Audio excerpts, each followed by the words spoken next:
Thank you all for coming today. My name is Kate Christian. I'm with EcoCycle. I run the Green Star Business Network. It's a network of businesses that want to be leaders in sustainability in their given industry.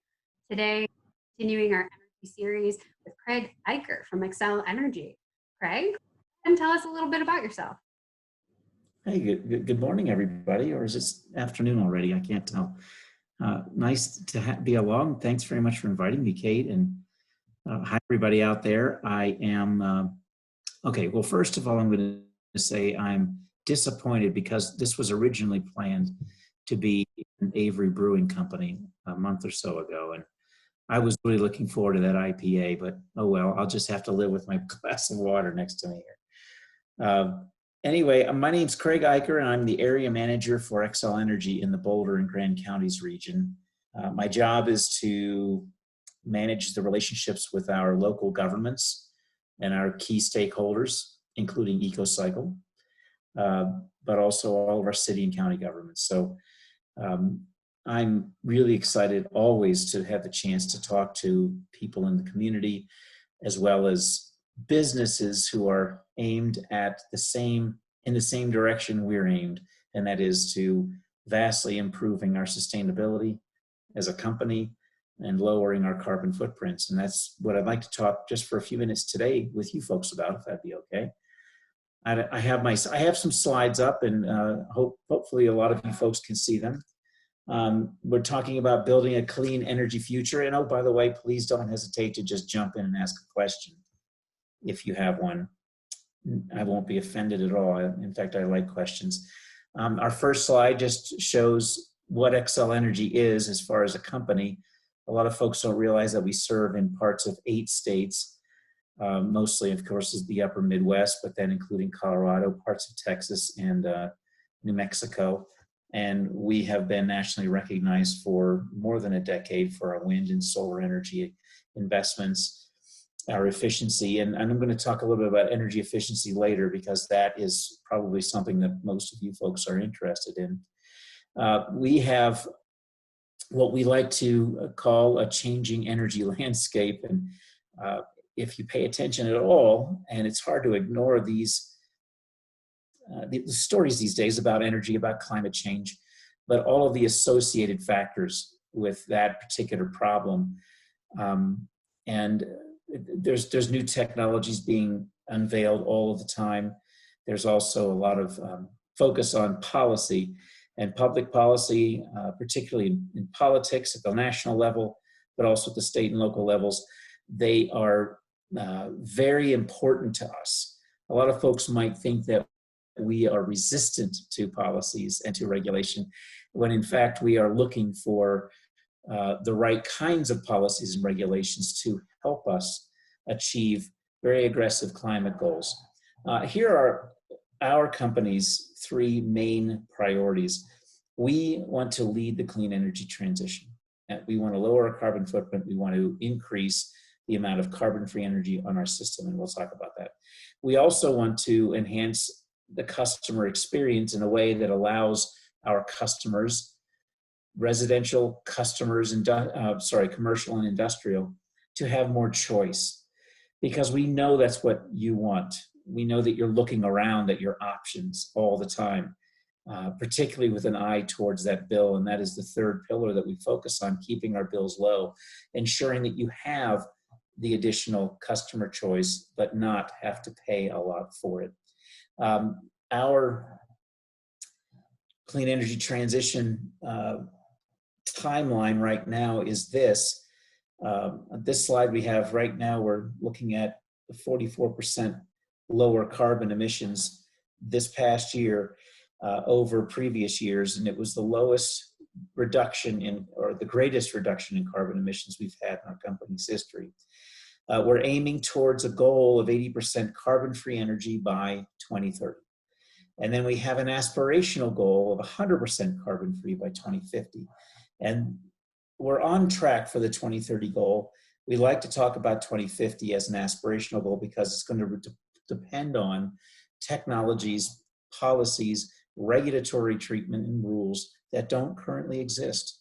But we have checked with the scientists as to whether or not we are actually speaking in terms that are defensible and defendable by science. And so we asked Denver, University of Denver, a couple of scientists there to do a deep dive into our assumptions, and they have verified that we are well below the range of those scenarios that have been set by the IPCC, the International Panel on Climate Change.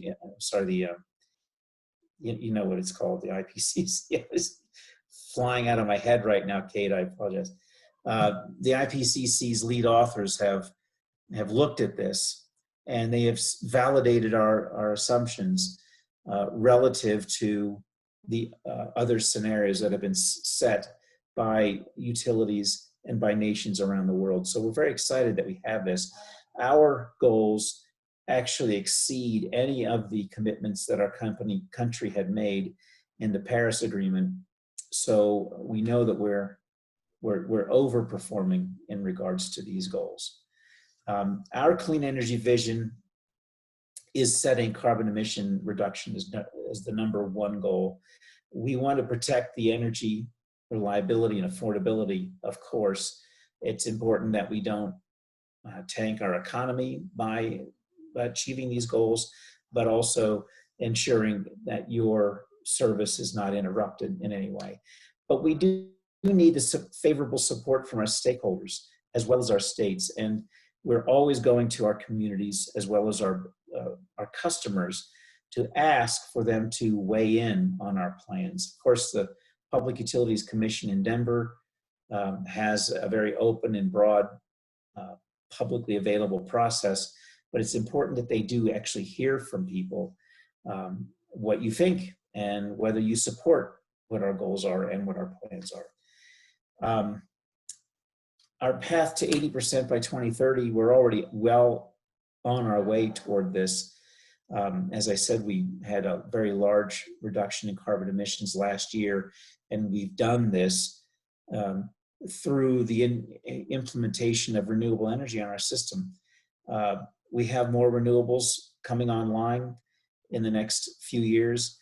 We're also working right now with energy storage, batteries and natural gas. We have a very big pumped hydro system in Georgetown, which has been there for decades, but we're looking at other options to do similar technologies around the state. And of course, we're concentrating on energy efficiency. That's one of the key areas here, is to ensure that our customers are reducing their energy demand as much as possible. So that helps us with the overall investment in meeting that demand. Then the path to 2050, that aspirational goal, that one that says that we intend to have carbon-free energy and only carbon-free energy coming to you, our customers, around the clock, year-round. And of course, this is going to rely on technologies that are certainly not ready for prime time today and might not even be envisioned at this time, because we are talking 30 years from now. But this is a list of just some of the ones that are on the horizon that we're getting excited about right now. Here's one. We have a hydrogen demonstration going on right now with the United States Department of Energy, as well as the Idaho National Laboratory. It's at one of our 2 nuclear plants, and it will produce hydrogen, and we'll be able to use that hydrogen in commercial operations, as well as support our renewable side. So this is a neat operation, or a neat pilot project that we hope will be replicable. Utilities like ours, which are monopoly utilities, of course, but regulated by governing bodies like the Public Utilities Commission, we have to look at everything that we do as replicable and scalable once we've proven the technology.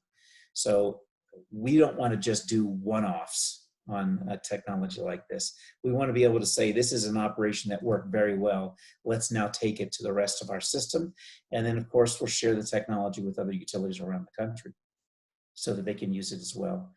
We're looking at electrification of our homes, our businesses that currently use natural gas for various reasons, as well as transportation.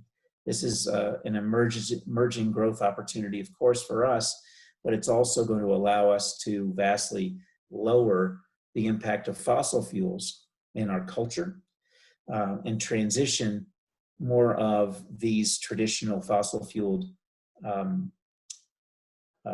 demands onto the electric side, which is becoming increasingly clean. Here's what our energy transition is looking like. Again, just more bar graphs. Hope it's not too boring, but in 2005, you can see the amount of coal that we had on our system versus the amount of renewables was quite different than it is today, and certainly different than it will be in 2030. That's an estimate of what we're looking at. So about 60% of our power will be coming from renewable energy. And as you can see, the fossil fuel quotient will be much, much lower. We call this race to wind and solar our steel for fuel strategy. And that basically means we're buying stuff that's made out of steel, of course other elements as well, that go in the ground, but then start producing energy with zero emissions once they're up and running. And we're going to be building enough new wind power by 2022 to power almost 2.5 million homes. It's a 70% increase in our wind portfolio. That's 5 times what we currently have, or we had in 2016. This is the largest buy in wind and solar that's going on right now in the country. And that's happening in Xcel Energy service territory.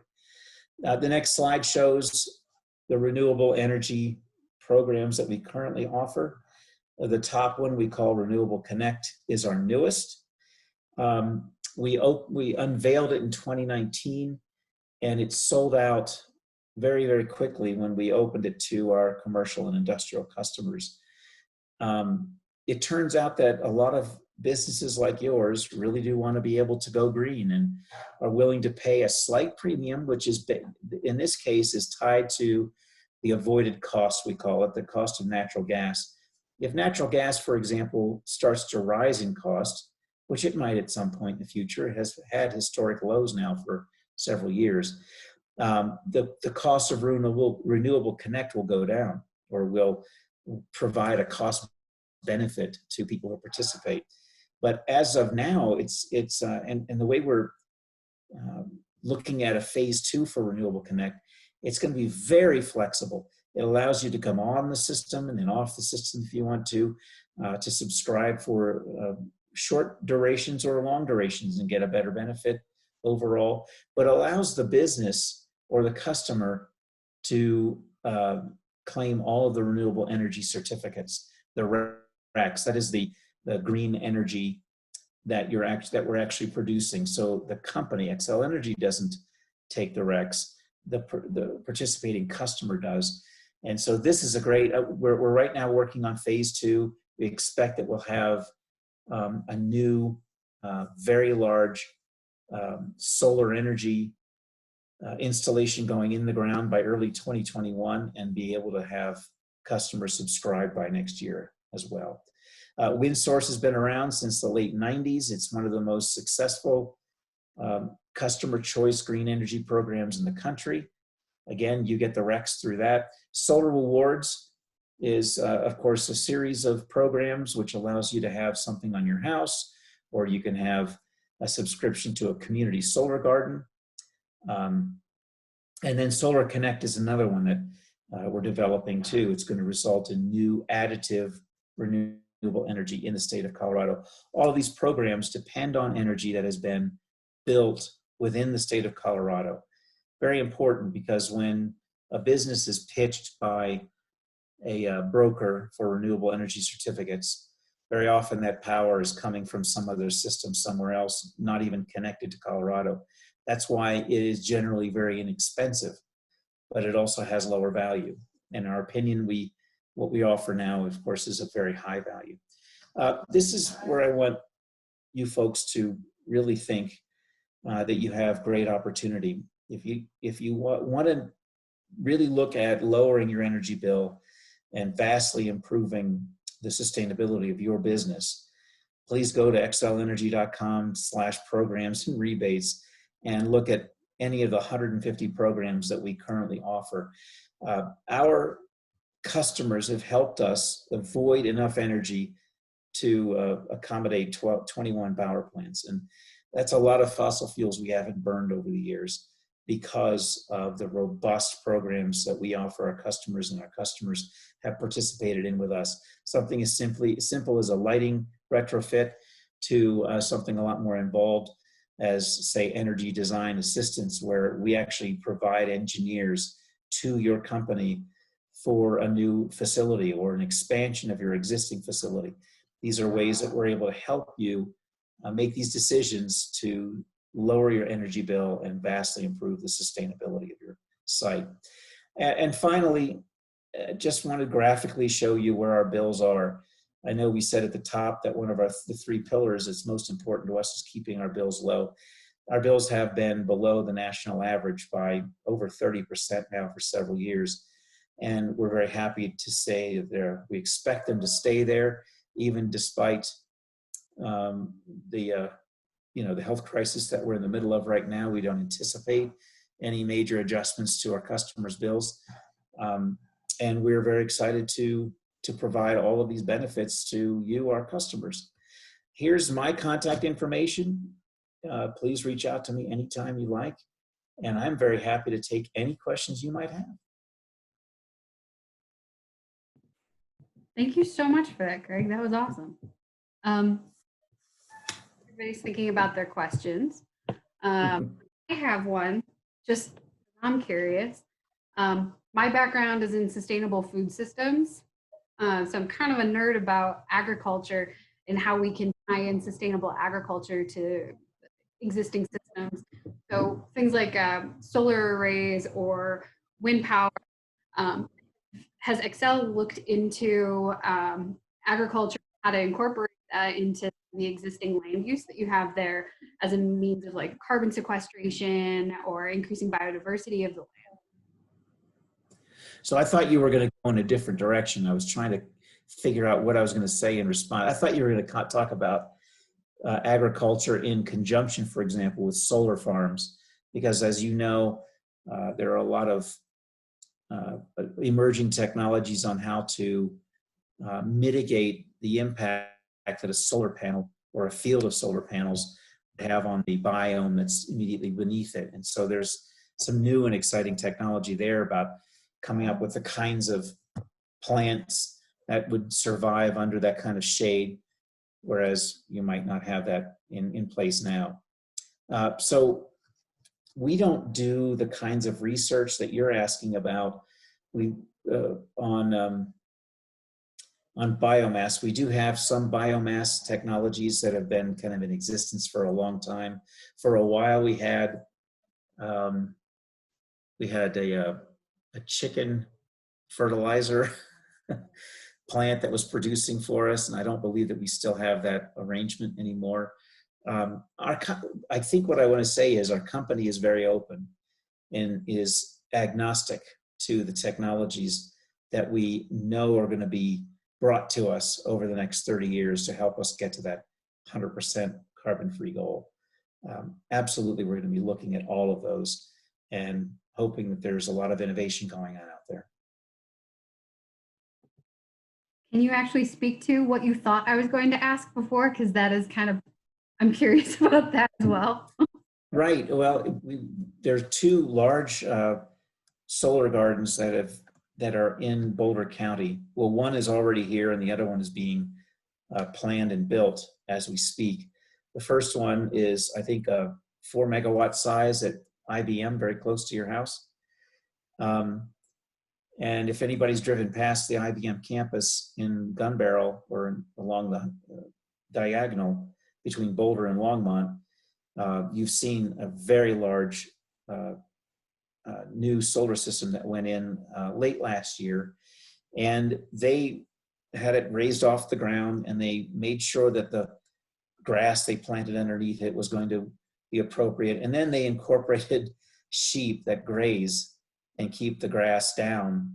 And so that's kind of one of those ways. It wasn't highly engineered, but it was certainly with an eye towards, let's make sure that what we do to this property doesn't completely decimate the natural environment underneath it. Now, the next one is going in at our Valmont power plant. And my understanding is that we're also going to be doing some kind of plants that are going to be native to Colorado, but also capable underneath that system of surviving in that shade environment. Because we want to make sure that we don't affect runoff, water flow and that sort of thing. We want to make sure that the environment underneath survives, that there's still a reason for birds to be attracted to that property, which they are now, and in lots of other animals as well.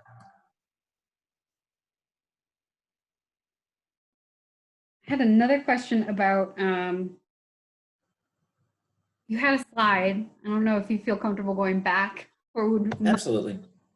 You had one that was talking about the future of energy and like seasonal storage and things like that. Would you mind talking about those upcoming kind of the new horizon of energy? I don't know that a lot of us know that much about it, and it would be great to hear just a quick overview of like some of what you think is the most exciting stuff that's out on it's coming forward. Well, it's really interesting how hydrogen has become a new topic, even though it's been around forever, right? Whenever somebody brought up the concept of hydrogen becoming, potential for powering cars, which it can, or powering our homes, all I could think of was the Hindenburg disaster in the 1930s, and the giant fireball. I don't mean to make a joke about a tragedy, but it was a long time ago. But that, it's a much different thing now. I mean, it's more controllable. The hardest thing about hydrogen has always been the amount of energy it takes to do the electrolysis, to split the water atom and create the fuel that you can use and store. And now for about 10 years, as a matter of fact, we've had an electrolysis machine hooked up to a windmill out at the NREL Wind Testing Center south of Boulder, down at Highway 128. And we call it the Wind to H2. And it's a really neat demonstration project that allows them to produce this hydrogen, put it in a tank, and then they fuel vehicles with it, and have been doing that for a number of years. It's a very successful project. It was a demonstration that kind of proved that you could do this. So here we have wind energy that's blowing for free, producing hydrogen for little or no cost, and then we're able to put that into other uses. So I'm kind of excited about that one, and I know other research is being done right now to find ways to produce hydrogen and then use it in ways that we just don't currently have right now.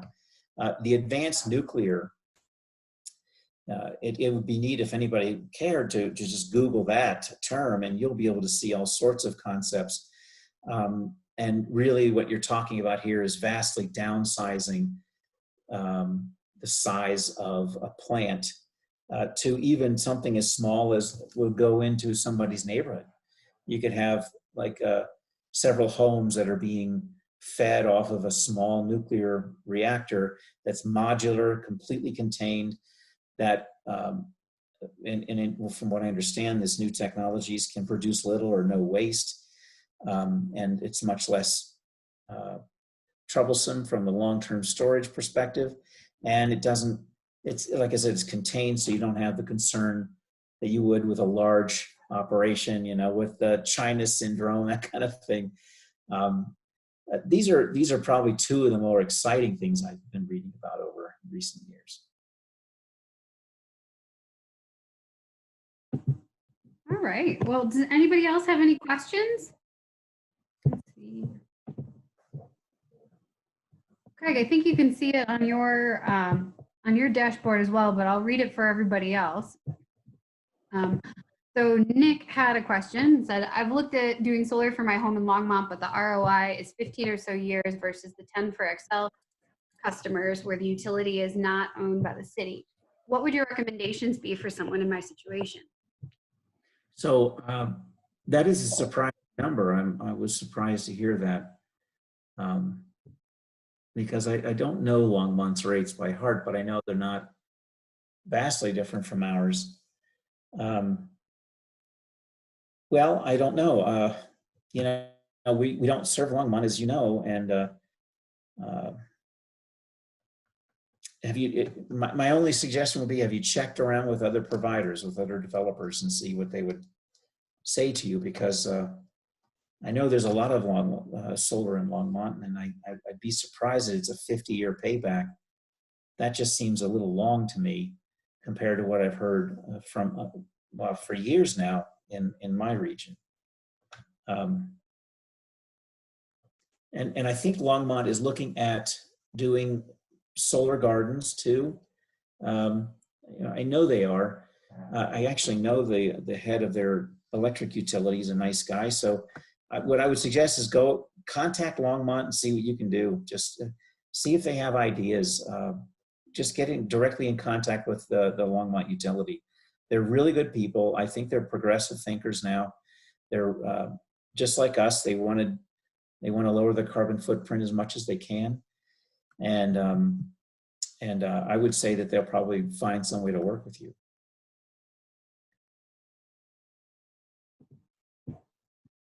All right.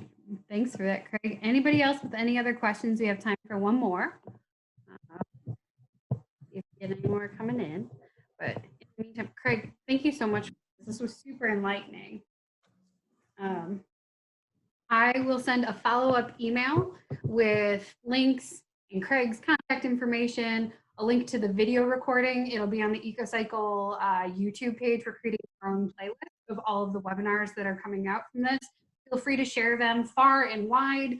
They're not just for GSBs right now. I think we all need a little extra good education in our lives right now as we're sitting at home. Something ruminating on the positive things and positive changes you can make rather than just feeling morose that we don't get to have our happy hour in mixers because, well, I'll be sending out an email.